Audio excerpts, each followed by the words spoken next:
나이 든 남자가 창문 너머로 새하얀 구름처럼 청명하게 지나가는 젊은 남자를 지켜봅니다. 더 이상은 자신의 것이 될 수 없는 젊음임을 알면서도 나이 든 남자는 잠시라도 자신의 늙음을 잊고 싶습니다. 안녕하세요. 읽기입니다. 오늘의 글쓴이가 읽는 짧은 소설 창문입니다. 그럼 시작하겠습니다. 제목 창문. 굴렁두고 지쳤다. 언제부턴가는 그냥 슬펐다. 슬픔도 치료하지 않으면 곰기 마련이었다. 말수도 점점 잃어갈 중 그는 회사에서 정년퇴직을 했다. 그가 회사를 그만두고 얼마 지나지 않아 아내는 동네 마트에서 오전 시간대 캐셔 일을 구했다. 자식들도 이젠 다 제 가정을 꾸리고 잘 사는 데다 일 같은 건 더 이상 하지 않아도 될 만큼은 살림 형편이 되는 것도 같은데 아내는 고집을 피웠다. 그도 그런 아내를 굳이 말리지는 않았다. 그는 오늘도 아침밥 설거지를 하는 도중에 출근하는 아내를 눈짓으로 배웅했다. 열렸다 닫히는 철컥 현관문 소리. 그는 개수대 옆에 뒀던 핸드폰 시계를 보았다. 하나, 둘, 셋. 숫자를 세기 시작했다. 38쯤에 드디어 주방 개수대 위쪽에 난 창문 밖으로 저만치서 걸어오는 남자가 보였다. 점차 커져오던 남자는 바로 앞쯤에서 창문 프레임 밖으로 사라졌다. 그는 하던 설거지도 방치한 채 재빨리 안방으로 들어가 창문을 열었다. 방금 사라졌던 남자가 정수리 쪽을 보이며 곧바로 나타났다. 큰 도로가 나 있는 골목의 끝을 향해 청명하게 멀어지는 남자의 뒷모습. 새하얀 구름 하나가 파란 하늘을 지나는 모습처럼 보기가 좋았다. 그도 그 나이 때는 그랬다. 전날 아무리 늦게까지 술을 먹고 피곤에 찌든 상태로 출근을 해도 주변 상사나 동료들의 눈에는 마냥 가뿐하고 씩씩한 새하얀 젊은이였다. 이 나이가 되고 보니 그도 그 느낌을 알 것 같았다. 그가 어쩌다 한번 하게 된 아침밥 설거지를 그날부터 하루도 안 거르고 지금껏 하게 된 데에는 아내에게는 미안한 얘기이지만 일을 시작한 아내의 고충과는 아무런 상관이 없었다. 그새 골목 끝까지 다다라 큰 도로 쪽으로 막 사라지려는 바로 저 남자 때문이었다. 회사를 그만둔 후로 그는 외출이란 걸 전혀 하지 않고 있었다. 그냥 집안에 있는 게 싫지 않았다. 아내도 그런 그를 타박하지는 않았다. 가끔 마뜩 차는 듯 짜증 섞인 말을 내뱉기는 했지만 거기까지였다. 그렇게 집안에만 틀어박혀 지낸 지도 석 달이 지나던 어느 날이었다. 그날따라 아침상에서 유독 더 피곤해 보이던 아내를 대신해 그는 실로 오랜만에 설거지를 하겠다며 팔을 걷어붙였다. 그 덕분에 다른 때와는 달리 여유롭게 출근하는 아내의 모습을 보며 그도 잠시나마 기분이 좋았다. 바로 그때였다. 아직 물기도 채 마르지 않은 양손을 털며 무심코 내다보게 된 창문 너머로 그 남자가 있었다. 풍성한 머리칼을 나부끼며 아직은 정장 차림이 익숙하지 않은 듯 자꾸만 옷 매무새를 매만지며 어깨에 둘러맨 가방 안도 쉴 새 없이 들여다보며 그가 서 있던 창문 쪽으로 총총히 커져오던 남자. 그는 그가 전혀 낯설지 않았다. 왜냐하면 남자는 젊은 나이대에 그 자신이었기 때문이었다. 흡사한 게 아니라 그냥 그 자신이었다. 그날부터 그는 매일 아침 출근하는 남자의 모습을 놓치지 않으려고 주방 개수대 위에 난 창문 앞을 지키려고 아침밥 설거지를 도맡아 하게 된 것이었다. 몰입이었다. 금세 빠져들었다. 그날 아침에 보는 남자의 상태가 곧 그날의 그의 기분이 되는 일까지도 심심찮게 벌어졌다. 남자의 출근 복장에 구김이라도 심한 날이면 그게 안타까워 그는 종일 언짢았다. 전날 이발이라도 했는지 한결 말끔해진 모습으로 나타난 날이면 그도 기분이 좋아서 그날은 얼굴에서 웃음이 떠나질 않았다.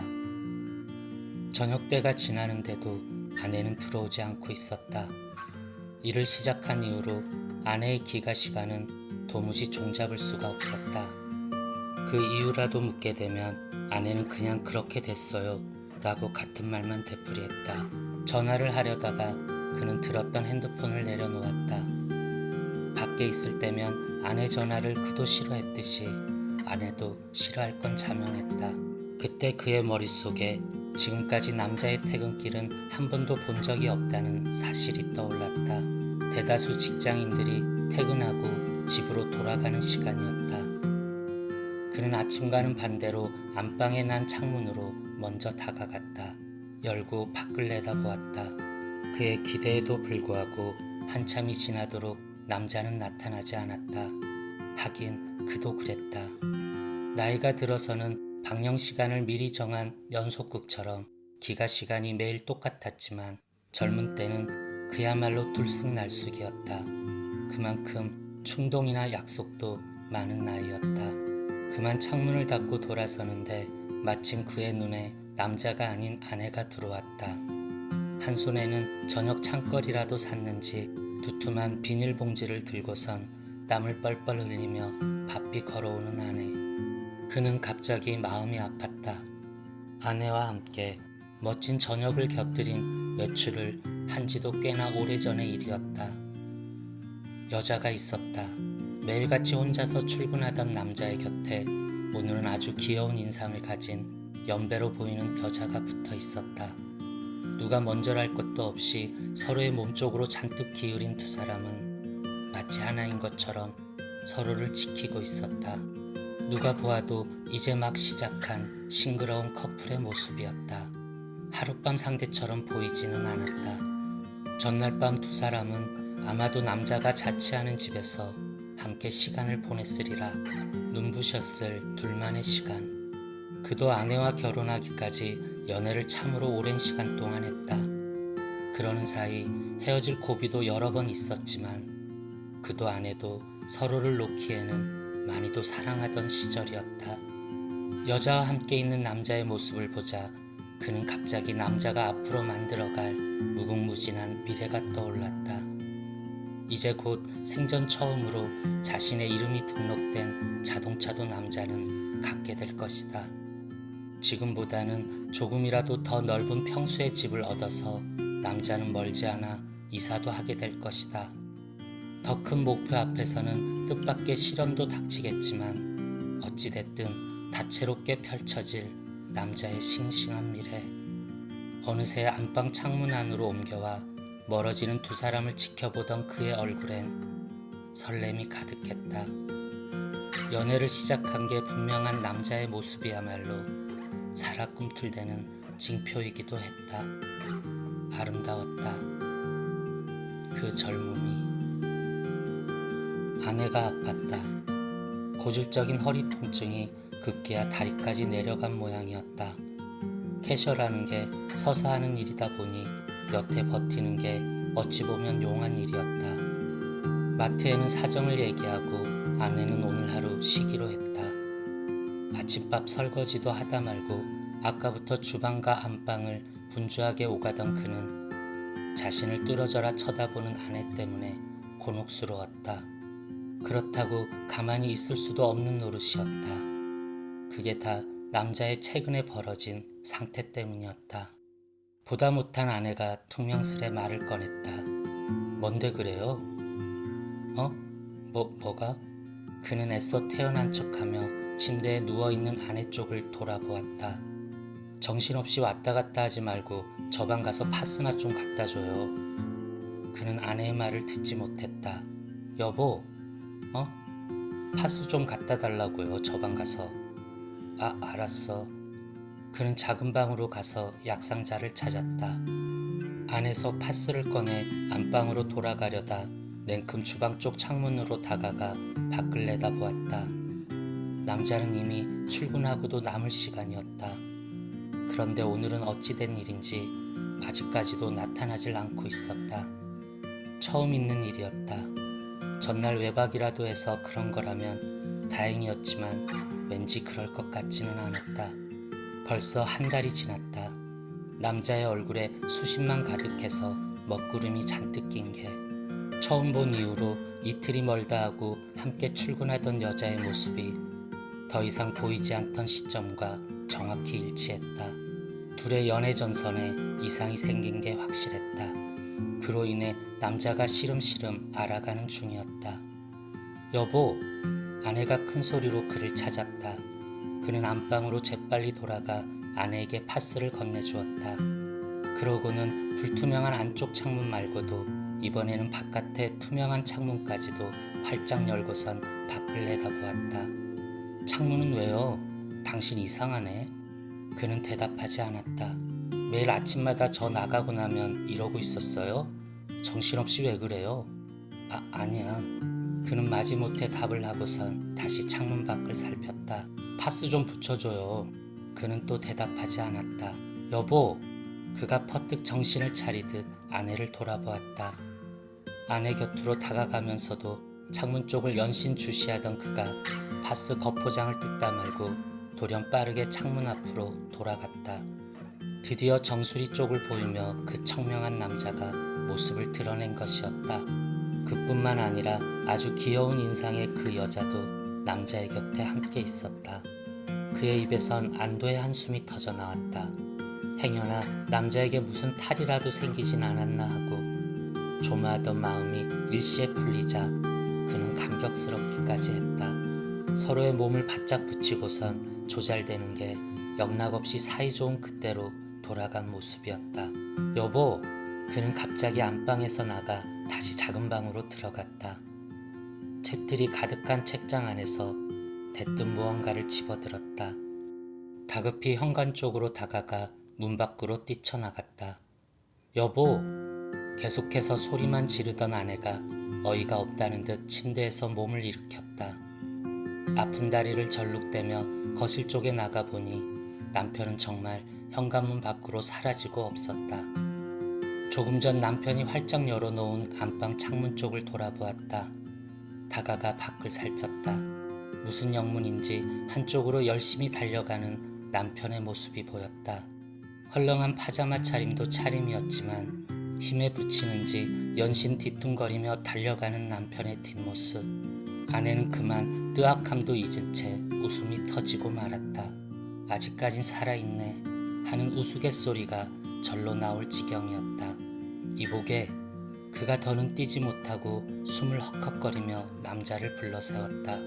이복에 한 번 더 그가 힘줘 부르자 그제야 남자는 걸음을 멈추고 여자와 함께 뒤를 돌아보았다. 저희요?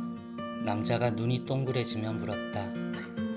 그는 거친 숨을 몰아쉬며 남자 앞으로 바투 다가가 손에 들고 있던 무언가를 내밀었다. 밖에나. 이게 뭔데요? 그냥 나이든.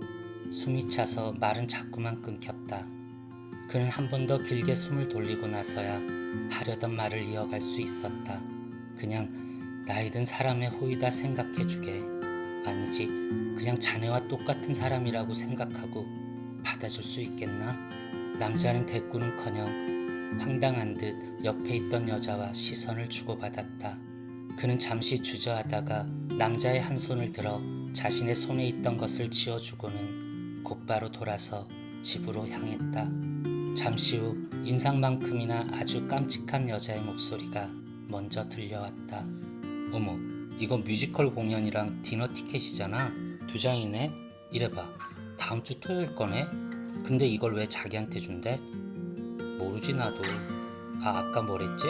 자네와 똑같은 사람? 그냥 미친 할아버지 같은데? 얼른 가. 다시는 내 속 섞이지 마라. 그가 걸음을 멈췄다. 두 사람의 대화 소리는 더 이상 들리지 않았다. 간간히 두 사람의 웃는 소리만이 멀리서 들려오는 풋풋한 새소리처럼 그의 곁을 맴돌았다. 눈물이 났다. 미친 할아버지 같다는 남자의 말이 딱히 틀린 말도 아닌 것 같아서 그는 터진 눈물을 멈출 수가 없었다. 드디어 할아버지란 말까지 듣게 되다니 그는 하루가 다르게 주름만 깊어가는 자신이 싫었다. 이제는 그만 늙어가는 그를 받아들일 때도 되었는데 그는 도저히 그러고 싶지가 않았다. 그래서 더더욱 남자에게, 아니 젊음이란 것에 그토록 함몰되어 왔는지도 모르겠다. 젊음은 온전히 그 남자의 것이지 더 이상 그의 것이 될 수는 없었다. 아내가 안방 창문 안에서 그를 내려다보고 있었다. 미안했다. 남자에게 방금 건네준 공연과 디너 티켓은 지금도 매일같이 끼니를 차리느라 고생하는 아내를 위해 그가 며칠 전 인터넷에서 어렵게 구입해둔 것이었다. 그는 아내와 조용히 눈을 마주쳤다. 그의 흐르는 눈물을 아내가 보는지 마는지는 어떤 기색도 하지 않아서 그로서는 알 수 없었다. 아내는 여전히 아름다웠지만 늙었다는 사실을 부정할 수는 없었다. 그때 갑자기 아내가 소리를 질렀다. 안 들어오고 뭐해요? 아내의 목소리도 늙긴 했지만 변함없이 우렁찼다. 아내가 순간 알 수 없는 웃음을 보였다. 그러더니 버럭 창문을 닫고는 사라졌다. 얼마나 힘껏 닫았는지 그 소리가 그가 있는 여기까지 쩌렁하게 울릴 정도였다. 아내와 결혼하고 40이 넘어서야 처음으로 갖게 된 우리 집이었다. 이 집 또한 이제는 많이 늙어서 앓는 소리만 내는 줄 알았더니 방금 들린 창문 소리는 한번 새로이 교체한 적도 없는데 살짝 흔들린 것 말고는 여전히 단단하고 카랑카랑했다. 그러고 보면 아내와 이 집은 어딘가 닮은 데가 있었다. 세월을 지나면서 켜켜이 쌓인 낡음이야 저들도 어쩔 수 없을 테지만 그와는 달리 저들 스스로의 소리를 내고 있었다. 이미 죽어버린 것처럼 구는 그와는 정말 달라 보였다. 지치고 슬프고 이제는 어떠한 상태가 되려고 그가 이러는지. 그는 얼른 손등으로 눈물을 닦았다. 어찌됐든 지금은 남자 때문에 하다만 아침밥 설거지부터 마저 해야 할 시간이었다.